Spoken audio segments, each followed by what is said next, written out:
initial meetings of a Student First Club. So the very first time they meet us, it's a sales pitch. This is what we offer. This is what it's going to look like, and you got to get them pumped up, excited, and they vote on it. The very next meeting, it's to get to know them. And I have a little card, so 2 things nobody knows about me, and I'll go over all the offices and what office I think I'd be good at and why. So there's little check boxes, and again, at that meeting you'll review what each of the offices are and some of the requirements, and then they'll check one off. And now you have ammunition for future meetings, and so it's a great way, and you keep them throughout the year. Gather your list of volunteers. Like, for instance, who would like to practice running a meeting? Because you don't obviously do the elections right away. It takes a little time. So you get a list, maybe 4 or 5. I think we had 10 at Shadle, didn't we? So we had 10 people that wanted. So each week we go in, they came up and they would go through the agenda, call the meeting to order, introductions. And the introductions are more for me than them because it takes me a while to figure out their names. So now that you've gone through the concepts of how groups run, you got the volunteers, now every meeting they get to practice. And plus it gets the rest of the club a chance to see who they think is going to be the best leaders. This is the difference between a club and a class. A class, we would just go in there and teach them. Blah, blah, blah, you're going to do this. Blah, blah, blah, you're going to do this. A club, they're leading it, and then they let us know when it's our time to do the program. That becomes their club. So, club ground rules. So, why do you need rules? Chaos. Chaos, so you can break them? Don't break it. All right, keep order. And guess who makes the rules? No?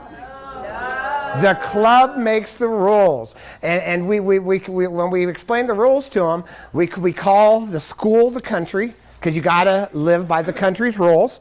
Because they can't make a rule that goes against the school policy, so they can make rules as long as it is appropriate within the country. Does that make sense? So, and they make their own. Some rules: no cell phones, no food. Can have food. We have some clubs, when we were doing breakfast time, they were allowed to have breakfast. It bugged my staff to no extent. They're sitting there eating. Yeah, but I was fine with it because I was like, You talk about. right, but again, it was their rules, and so that was allowed because that was their breakfast time. Who had a hand up? I saw a hand. There's other rules like raise your hand to speak or be respectful to the leaders of the club that are like the president and all that, stuff like that. Right. It gives students ownership. When they think that I'm making the rules to my club, that is the first time they've owned anything in that classroom. Wow, I made the rules. And they can change the rules at any time. Rules are made to be modified as needed, anytime. And they've done it. Hey, that rule's not working for us anymore. Can we change it? I go, change it. So that they, just like anything. Yeah, I motion we change it. I second it. And the president will take it to a vote. And so the rules can be changed. Rules represent the club and members of the school. And now, my friend Larry, over here, one of our clubs, we really were having struggles. It was a highly behavioral class, and there were consequences. And so the consequences would be going up to another classroom where the teacher would give them a stack of paperwork to do. So nobody wanted to go there, and that was called the brig or walking the plank. And so they made the rules based on that. Go ahead, Larry. And so here are their rules. And they were the Rogers Pirates. So hence why you have this. Excuse me, I, Mickey, shall raise both hands, or the brig ye will go. Ye may ye speak one at a time, or ye plank ye shall go. Ye mateys best respect all mateys, to avoid devise their days locker. Rules shall ye matters follow, or ye plank walk ye. Right, and the plank, and that they made these rules. And so the plank was going up to this teacher's room and having to do paperwork. That particular lesson takes the whole period because you're getting, they're filling out the card, you're going over the rules, and now you have that little stack of papers, what everybody wants to be. So the second meeting is about getting to know each other. And guess what we're going to do? We're going to get to know each other. So we're going to actually do this exercise. So I'm going to give you a couple of cheat rules here. So this is the very first time, because this is now your second time at a new club, and this is the very, very first time the students are going to be asked to come up front and talk. And so obviously you're going to want to get volunteers first. If you can get a few people to volunteer. Honestly, could I do mine? Look at that, we already got a volunteer first.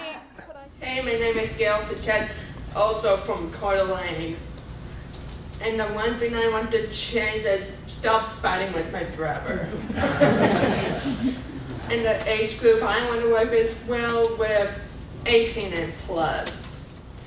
I'm Katie Haggerty from the Tri-Cities, Washington. If I could change one thing in the world, it would be to have more respect for the disabled.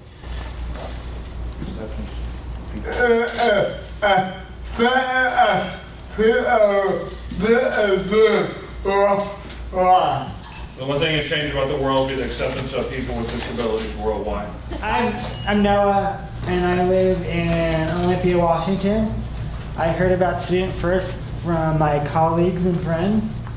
If I can change one thing in the world, it would be people to seen as equals. Tools I use when I'm frustrated, I take some deep breaths, or I'll zone out for a little bit and like check something on my phone and then get back engaged. If I could change one thing in the world, it would be more understanding. Maybe that we could even just all understand that we'll never know what it's like to live a life other than our own. My name is Mija. I'm from Chehalis. I learned about Student First from Donna and actually the People First conference here last year, where the students got up and did a presentation. And then at the dance that they had, it was just amazing to see all these young people dancing and having a great time. So it really encouraged me.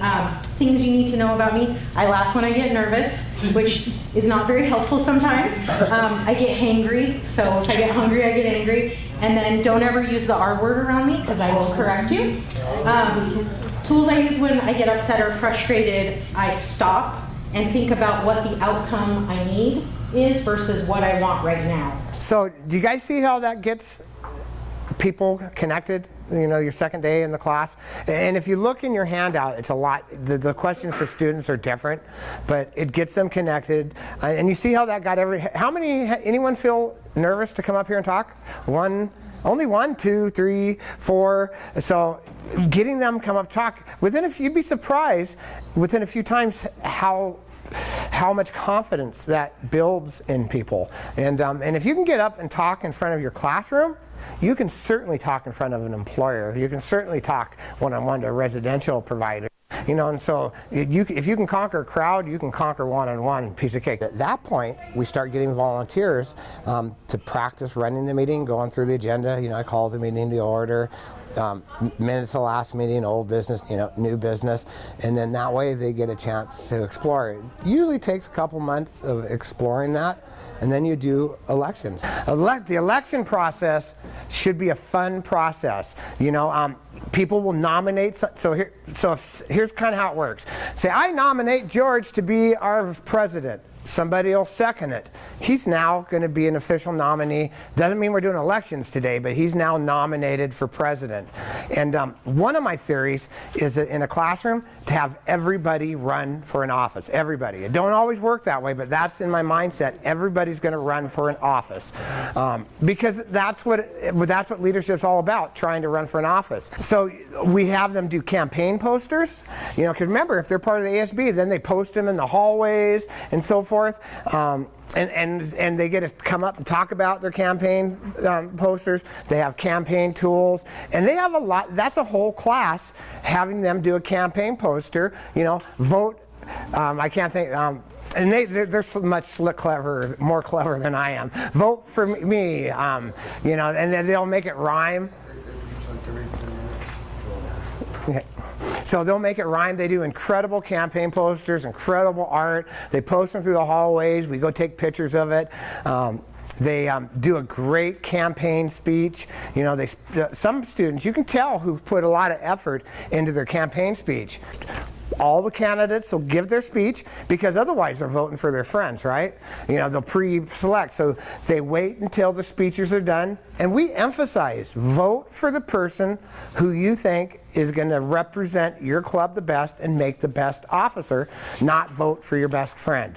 We really try to emphasize that. I'm sure some people vote for their best friends, but we try to emphasize. So they do one office at a time. They listen to all the speeches. They make their vote. They close their ballot. Then the next office will come up. And in this case, it was the Sergeant at Arms. So we had 3 people. All 3 people would give their speeches. Then after they were done, they would open it up. Because you have a better chance of them voting for who they think's best if everybody gets a chance to use their voice. Then when the ballots are closed, they close it. And then when we do the retaliation, I always have a teacher with me, you know, looking over my shoulder. We do it together. That way they don't think there's any monkey business, right? We do our elections normally in December, but next year I'm going to do it in November. Guess why I'm doing it in November? It's voting time. It's voting time, and you know, and I want them to really feel that this election. And how many people did a caucus? Did any caucuses? This is better than the caucuses, huh? So yeah, go ahead and pass them around so that everybody can see them. But yeah, you want to make the election process special because it is special. You're electing your club's first board of directors. Coming up next, lesson planning and student engagement. If you would like more information about Student First and starting a club, contact Donna Larry at pfow@clarkston.com. EPIC is a grant of national significance. It stands for Equal Partners Interstate Congress. And if you're interested in more information about leadership and self-advocacy, contact EPIC. You can contact Noah, Noah, @arcwa.org.